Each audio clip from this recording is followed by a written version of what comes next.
alumnos de séptimo año C. Hoy vamos a seguir viendo este tema que es modulación por pulsos, el cual se clasificaba en tres partes: modulación ideal, modulación natural y modulación instantánea. La modulación ideal nosotros ya la habíamos visto en el video anterior. Ahora vamos a ver la demodulación, cómo se demodula. Bien, para tener en cuenta eso debemos saber lo siguiente. Un filtro es el que vamos a utilizar aquí, es un filtro pasa-bajo.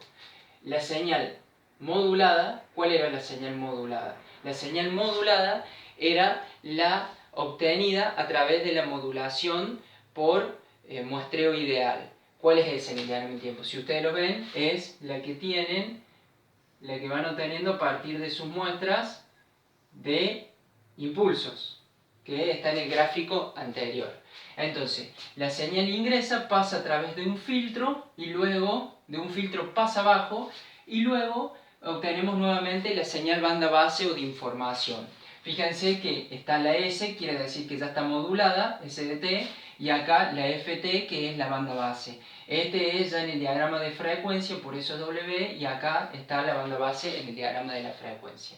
Bien, como vemos, para no hacerlo tan largo, ¿qué hacemos? Tenemos una señal que va a ingresar ya modulada, mi FSDT, mi señal modulada, pasa a través de un filtro. ¿Este filtro qué señal tiene? Este filtro tiene señal de este tipo. ¿Qué es esa señal? En la matemática hay una señal que se llama función sinc, que es esta. Responde a esta fórmula. Sinc, si ustedes se fijan, en diferentes lados aparece la señal sinc y le va a salir el dibujo de esta señal en el diagrama de tiempo. Eso es lo que tiene internamente un filtro para poder obtener nuevamente la señal banda base en este caso. Entonces, ¿qué sucede? Se multiplican estas dos señales y, como verán, yo acá en realidad son, exagerando, tenemos dos pulsos, ¿no es cierto? Entonces, esta señal por esta copia en el lugar del pulso, se copia nuevamente la señal, y en este lugar se copia nuevamente la señal. Y obtengo la banda base. Como verán, no es una banda base pura, pero se dice que con esta señal nosotros ya obtenemos lo suficiente como para obtener la banda base o de información. Si ahora bien nosotros ese mismo concepto lo aplicáramos en el diagrama de la frecuencia, se vería aún mejor. Fíjense que la señal esta, nosotros ¿cómo la veríamos en el diagrama de frecuencia? Fíjense en el video anterior, se vería de esta forma: evitar los solapamientos, teorema de Nyquist. Entonces, donde tenemos una determinada frecuencia, también nosotros le sabemos poner una FM. Recuerden que omega m es lo mismo, nada más que es 2pi por FM. En realidad es lo mismo. Luego aplicamos el filtro. El filtro, en el diagrama de la frecuencia, es un filtro común. Acuérdense que es pasa abajo, ¿por qué? Porque acá está el 0 y deja pasar las bajas frecuencias y las altas no. Entonces, ¿qué estaríamos obteniendo? Esta. Y estaríamos recuperando nuevamente mi señal banda base. ¿Qué hay que saber de esto? Que la frecuencia de corte del filtro tiene que ser igual a la de la banda base. Entonces, obteniendo la misma frecuencia, nosotros podemos recuperar nuevamente la banda base. Como verán, está mejor explicado, mejor visto de este lado. Eso es lo que es simplemente la detección del muestreo de señales, que se aplica en general. Nosotros solamente lo vamos a ver en el muestreo ideal.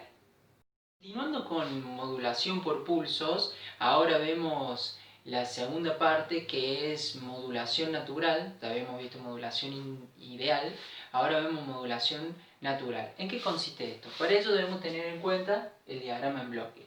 El diagrama en bloque, recuerden que esto es una función de información, una señal de información, mi FDT, mi banda base, mi información. Luego se lo multiplica o mezcla por un tren de pulsos. Antes era impulsos, ahora es pulsos. Y obtenemos lo que es la señal SN, que es señal natural, la modulación por muestreo natural. Entonces, esto, si lo vemos bajo el diagrama temporal y de frecuencia, se vería de la siguiente manera. Entonces, tenemos una señal FDT, una información, yo le di una forma X, podría haber sido otra, podría haber sido periódica, en este caso que no es periódica, cualquiera podría haber sido. Luego lo multiplicamos por un tren de pulsos. Fíjense que el tren de pulsos tiene un ancho determinado tau en función del tiempo. Dibujé solamente 3, pero estos se repiten periódicamente. Dibujé, como les dije, dibujé los pulsos, fíjense que tiene un determinado ancho, y fíjense que en el diagrama de tiempo consiste en multiplicar estas dos señales. Si multiplicamos estas dos señales, vemos que obtenemos, estos son los pulsos que yo los remarqué en negro, vemos que obtenemos que sigue la muestra de los pulsos, sigue a la forma del original. Los pulsos siguen a la forma del original, fíjense que sigue. Entonces vemos que cómo obtenemos que a partir de los pulsos obtenemos mi señal original. Por eso se le llama natural. Natural es porque está hecho con pulsos. Ahora, si lo vemos en el diagrama de la frecuencia, que es de este lado, vemos mi banda base se vería de este lado. Si ustedes recuerdan, nosotros habíamos hecho el repaso que esto era un área de probabilidad que se podía describir una señal cuando era periódica. Cuando era periódica eran líneas espectrales. Entonces, si esta señal, ¿cómo se vería ahora mi tren de pulsos en mi analizador de espectro? Y se vería de esta forma. Sí, esta forma rara que ustedes ya lo deben haber visto, y ya se los dije, que es la función sinc, con esto adentro. ¿Por qué esto adentro? Porque son un tren de pulsos. Recuerden que si es un solo pulso, nosotros tendríamos una función sinc sola, como vimos en el video anterior. En cambio, en este caso es un tren de pulsos. Entonces obtenemos esta señal. ¿Qué pasa? Esta se convoluciona con esto. Recuerden que multiplicar en el dominio del tiempo es convolucionar en el dominio de frecuencia. Convolucionar era una técnica matemática que obtenía la señal esta y la convolucionaba, la desplazaba, y fíjense que en estas partes, fíjense que se va copiando la señal. Y lo que nosotros obtenemos es este muestreo natural. En síntesis, este es el muestreo natural modulado en la frecuencia, y este es en el tiempo. Finalmente vemos el muestreo instantáneo, el último de este tema. ¿En qué consiste? Consiste que una señal de entrada, ¿y qué es esa señal de entrada? El muestreo ideal, el primero que vimos. Al muestreo ideal, ¿no es cierto?, lo mezclamos o lo multiplicamos por un solo pulso. Ya vamos a ver el diagrama de tiempo. Por un solo pulso de determinada amplitud. Y luego obtenemos lo que es muestreo instantáneo. Ahora bien, ¿cómo vemos esto? Fíjense, esta es la señal FCT, que es la señal de mi muestreo ideal, el primero que vimos.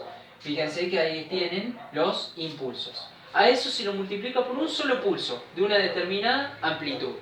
Bien, uno solo. Antes era un tren de pulsos en el caso anterior, en el muestreo natural. Este solamente es un tren de pulso. Ahora fíjense que esta es como una combinación del muestreo ideal más un solo pulso. ¿Qué pasa?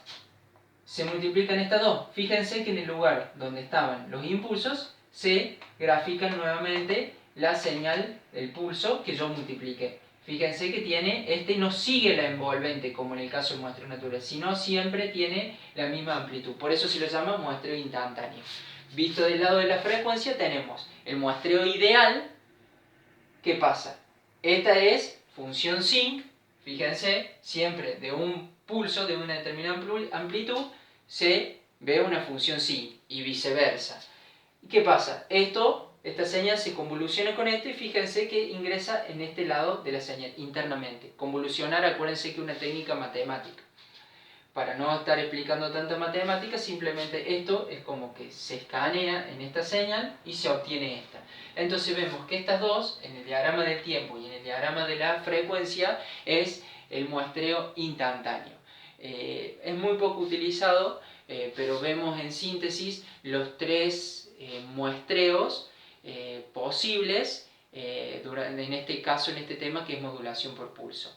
Espero que le hayan entendido todo y luego seguiremos con más temas.